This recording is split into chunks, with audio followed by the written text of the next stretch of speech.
Caribbean Newsline is brought to you by the Barbados Tourism Marketing, Inc.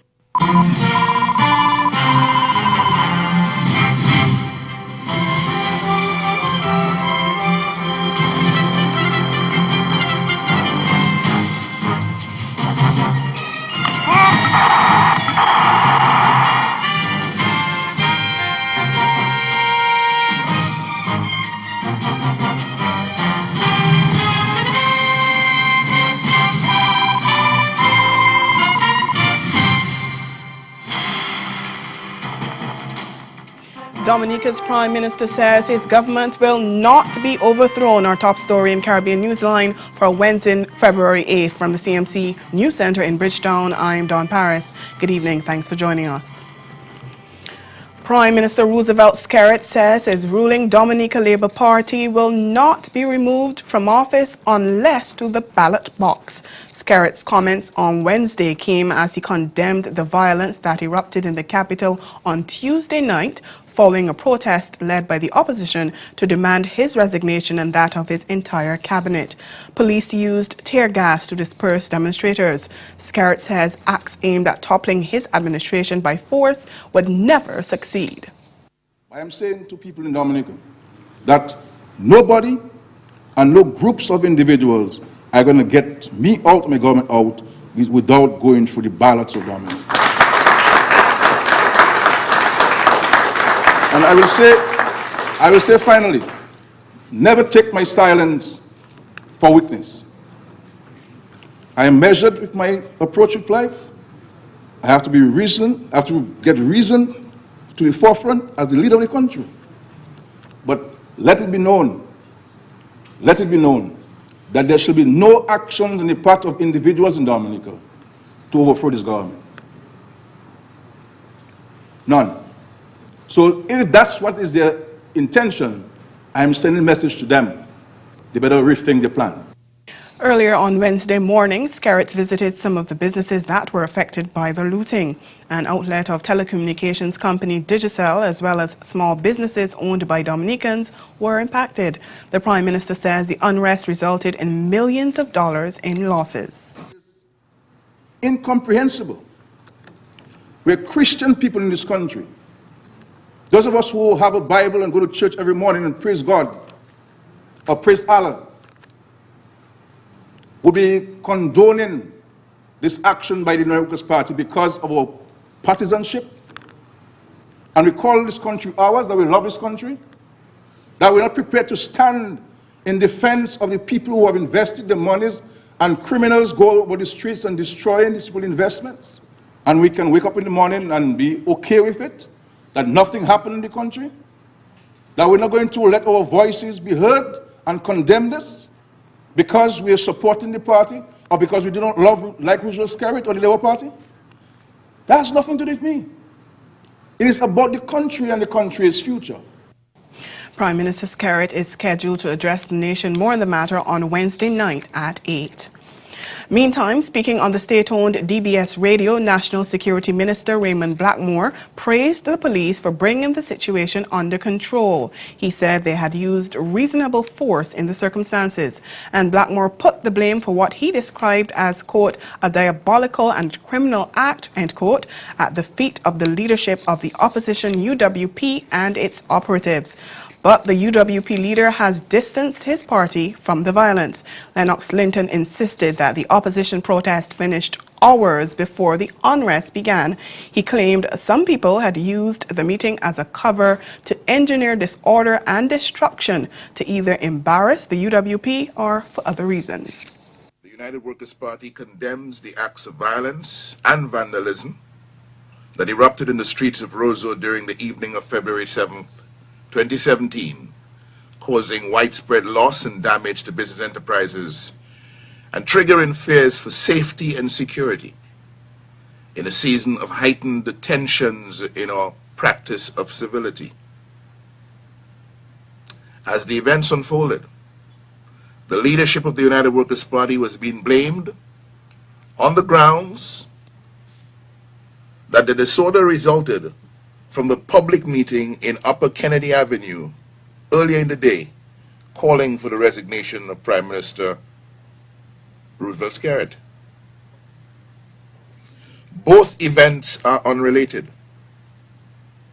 and we condemn these baseless criticisms as forcefully as we condemn the lawlessness visited on the capital city on Tuesday night. He also claimed that he and his family had become targets. My life was threatened last night. My family was threatened. They messaged on social media saying all sorts of things to me. All I have ever said was we wanted a peaceful engagement. And we had a peaceful engagement. And all of a sudden, people who never had anything to say about anything wrong in this country, they found their voice of who should do what and who should have done what else. I did my best, and I continue to do my best. Our party is focused, notwithstanding all the criticism and the blame that has been heaped on us. And Linton called on the leadership of all political parties, civil society and law enforcement to meet in an emergency session to agree on a national plan for restoration and maintenance of peace and order. In other news, Trinidad and Tobago's Prime Minister Dr. Keith Rowley is under fire for statements he made regarding domestic violence victims. At the first installment of his National Conversation Forum, when he was discussing the increase in domestic-related crimes, he urged women to use better discretion in their choice of male partners. You call on the Prime Minister to do something about crime. I'm not in your bedroom, I'm not in your choice of men. You have a responsibility to determine who you associate with and know when to get out. But Rowley is facing harsh criticism for his choice of words. Women's rights activists are demanding an apology from him, and some are even suggesting that he get some sensitivity training. But Attorney General Faris Al-Rawi says the statement must be taken in context, stressing that the Prime Minister was speaking about the government's limits. Dr. Rowley speaks the way Dr. Rowley speaks. I don't think, having heard the context, that this was at all victim blaming. I think he was speaking to the boundaries and practicalities, and that's the way his comment was actually put. Meantime, the Attorney General is admitting he's frustrated at the state of crime in the Trinidad Republic, and he believes the Trinidad and Tobago Police Force, currently led by Acting Commissioner Stephen Williams, needs some management changes. I don't think that Mr. Williams is not doing his best at present. What I can tell you is that I certainly view that the Trinidad and Tobago Police Service needs a significant overhaul, and it has to be better managed in terms of its processes. Don't blame the individual, blame the system. The Attorney General believes Stephen Williams is just the latest in a line of police commissioners stuck in a system that does not work. We have 6,000 policemen on full-time operation. We have 2,000 SRPs in a population of 1.3 million. We have spent $21.8 billion in 10 years. That is by far more resources and manpower than most other countries around the world. The question, if you have all of that resource and spent all of that money, is why wasn't it working? It comes back down to management. Mr. Al-Rawi predicts the ongoing manpower audit of the police service will show numbers are not the problem. It's the way they are used, he believes, which renders them inefficient. He says one of the long-standing criticisms of the police is that they're stuck in court instead of on the streets. 95% of prosecutions in the court are done by the police.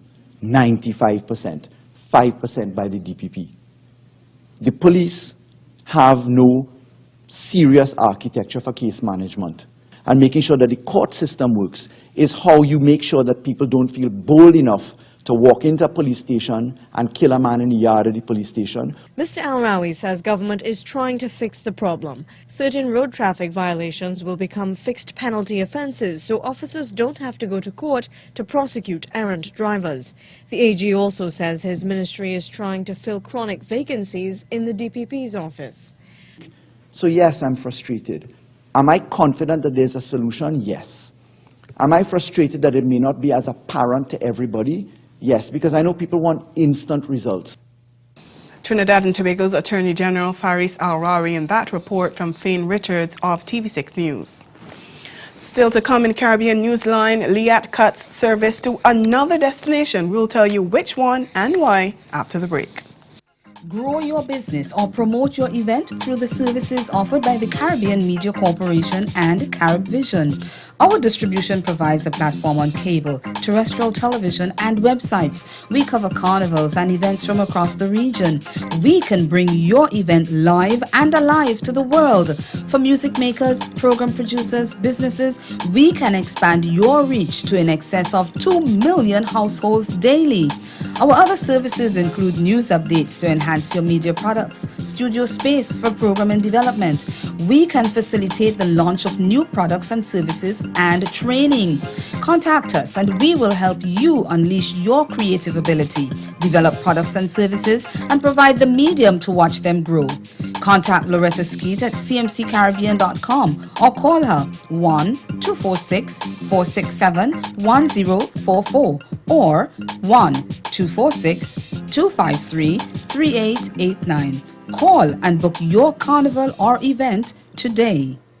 Straight out of the bodacious and beautiful culture of the Caribbean comes a music and talent competition like no other. Brace yourself for the exciting, entertaining, extraordinary, and new reality docuseries, Icon of the Islands. The story begins in the breathtaking backdrop of the U.S. Virgin Islands. Every year, this is where a wide and diverse range of contestants of all ages and backgrounds audition for a wildly popular and prominent local talent competition. And the ultimate goal for each contestant is to win. I already have my favorites, but my favorites may not prevail tonight. Some moments will bring performers to their knees, while some performances will bring fans to their feet. Get ready to see which star will be the last one shining in the spotlight as the stars align this season on Icon of the Islands.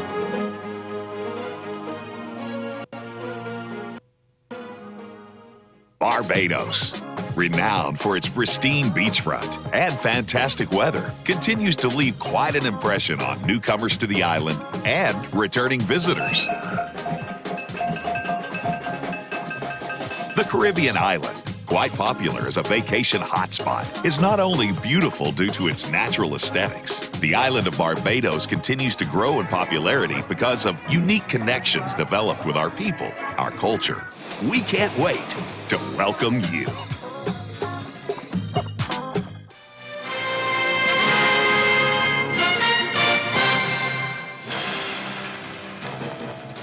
Welcome back. Regional airline Liat says it's cutting service to the United States Virgin Islands as part of efforts to achieve greater profitability and improve efficiency.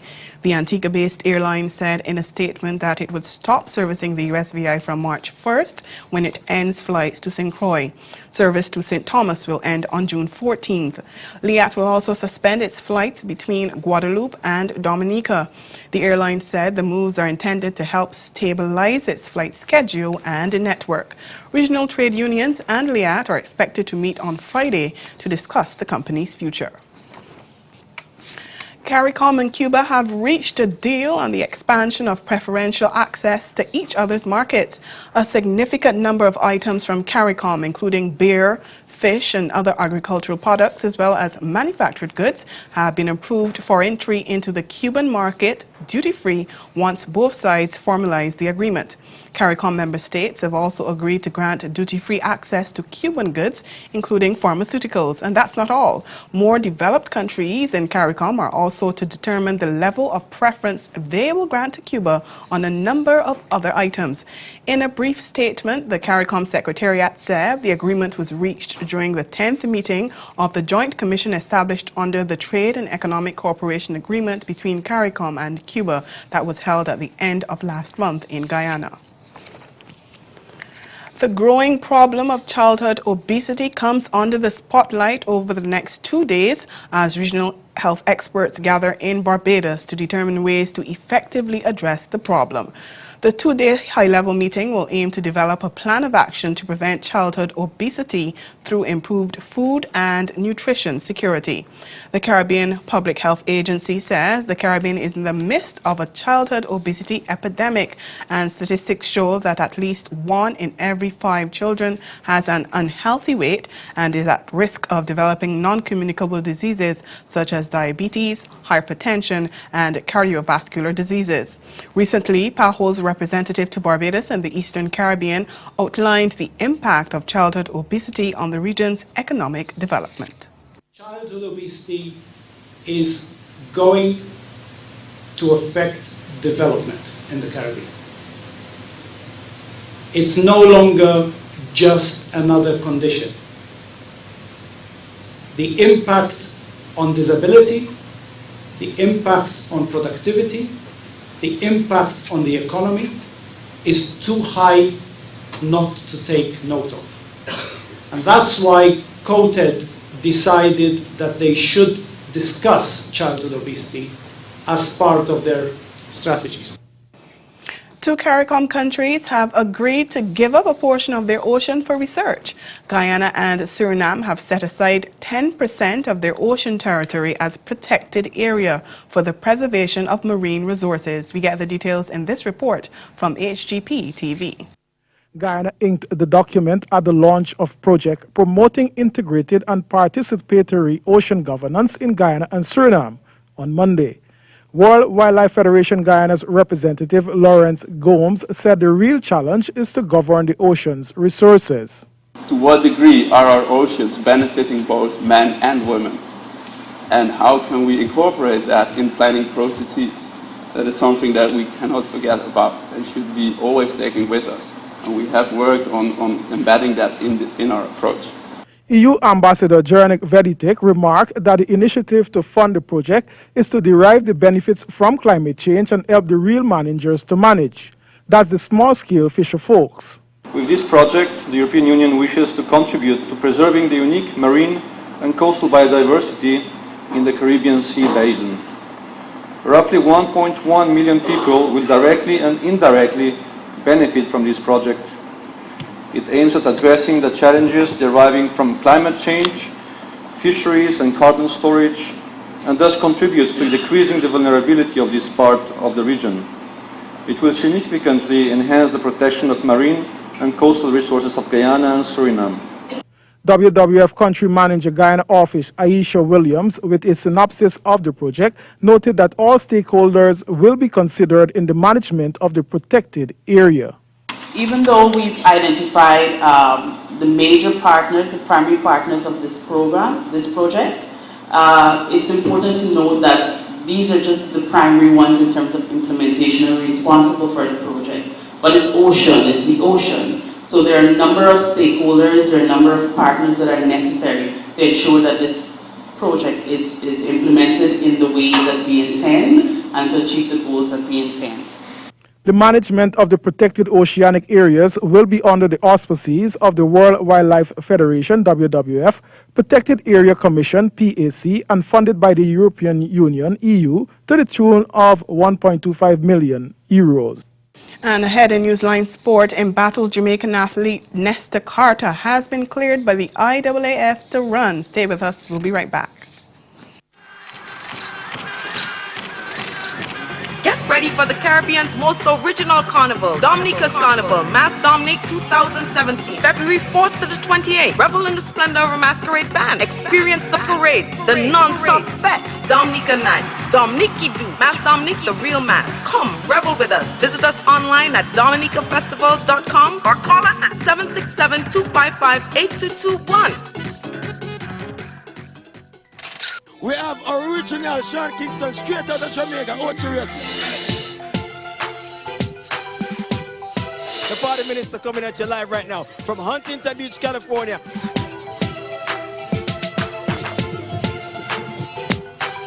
Me a champion. Yeah, champion.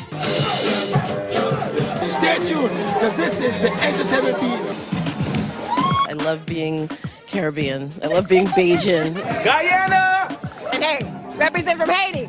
Much love to all my Caribbean ladies out there. The hottest Caribbean show on the planet, the Entertainment Beat, live from Los Angeles. This is the Caribbean Connection. Keep it locked. LA is nice. Hollywood is great. We're a taste of the Caribbean in Hollywood because a lot of celebrities are in the house. Christina Milian is here, Karuchi is here, I am here. This record company in Hollywood, in America too. They're not ready for reggae and dancehall music. The Entertainment Beat, live from Los Angeles, the entertainment capital of the world.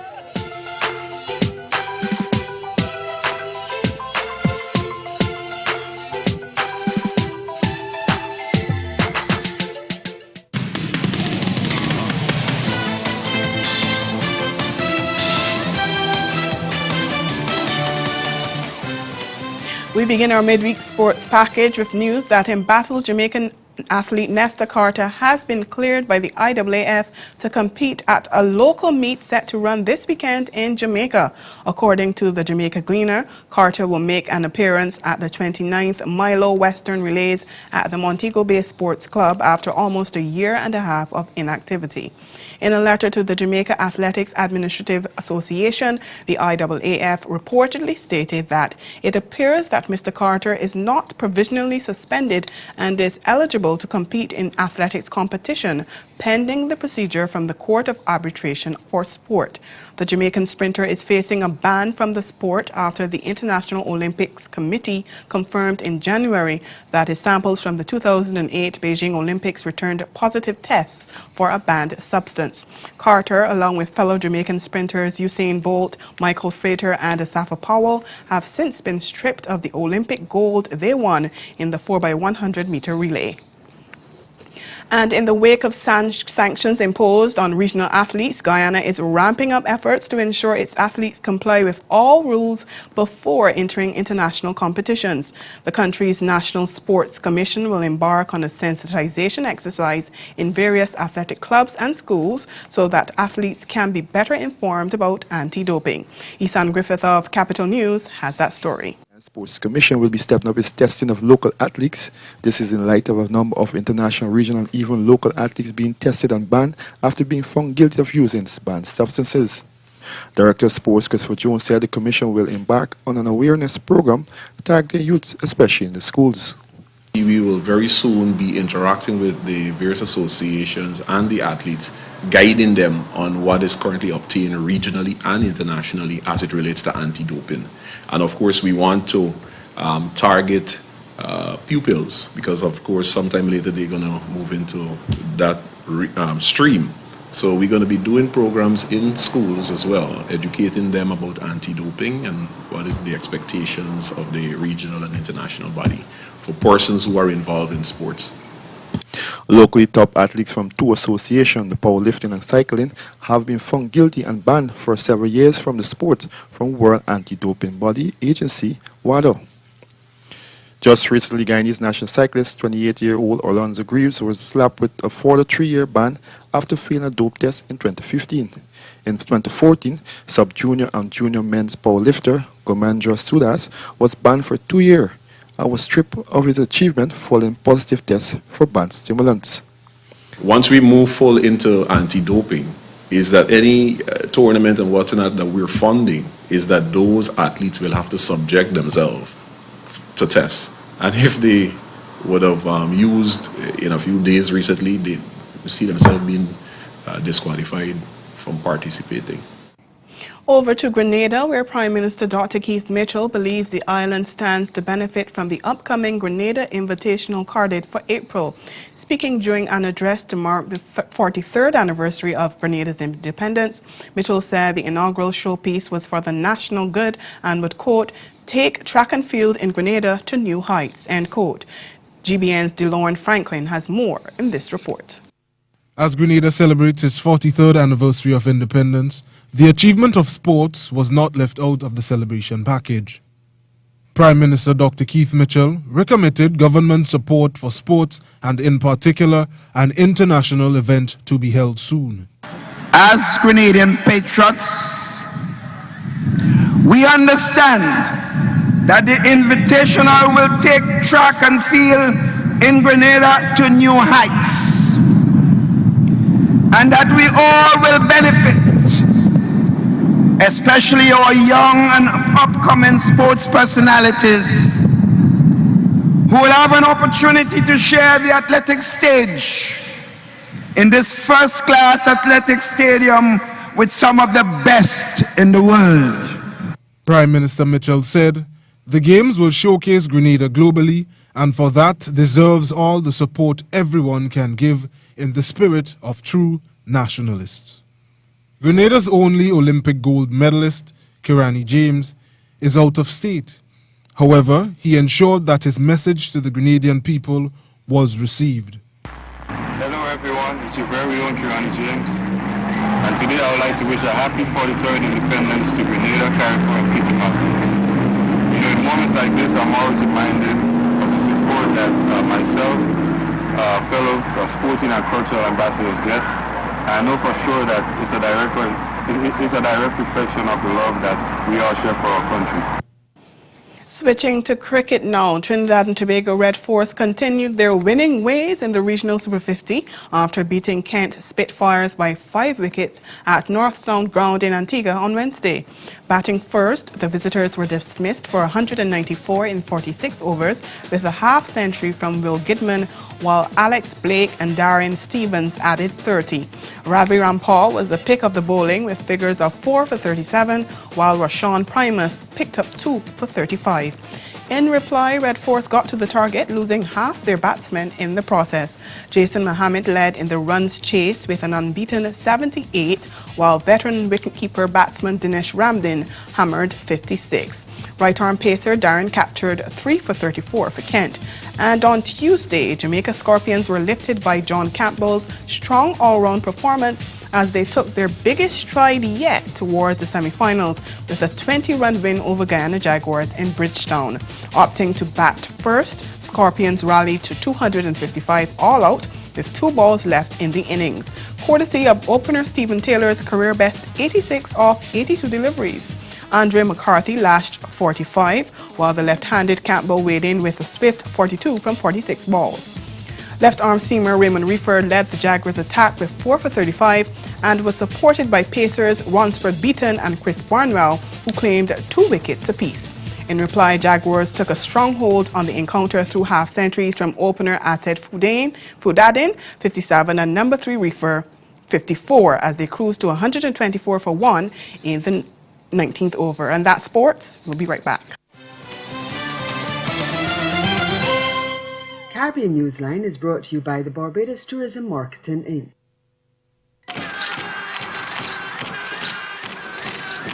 Get ready for the Caribbean's most original carnival, Dominica's Carnival, Mass Dominic 2017, February 4th to the 28th. Revel in the splendor of a masquerade band. Experience the parades, the non-stop fetes, Dominica nights, Dominique Do, Mass Dominic, the real mass. Come, revel with us. Visit us online at dominicafestivals.com or call us at 767-255-8221. I was actually born in St. Kitts, but I've lived in quite a few places around the Caribbean and also in England.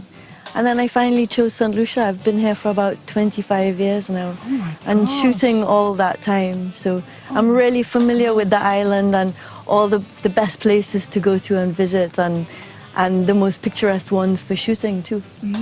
Now you've been here for 25 years and I know that you've traveled back and forth. Barbados, renowned for its pristine beachfront and fantastic weather, continues to leave quite an impression on newcomers to the island and returning visitors.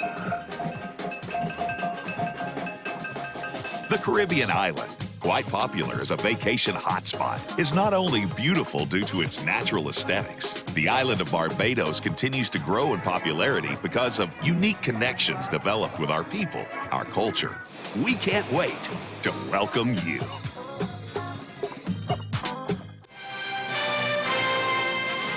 A recap of the major developments of this day. Dominica's Prime Minister says his government will not be overthrown as he reports millions of dollars in losses from rioting on Tuesday night. And that's Caribbean Newsline. For news and sports around the clock, log on to canonnews.com. We'll be back here again tomorrow. But from all of us at CMC News, thank you for joining us and good night.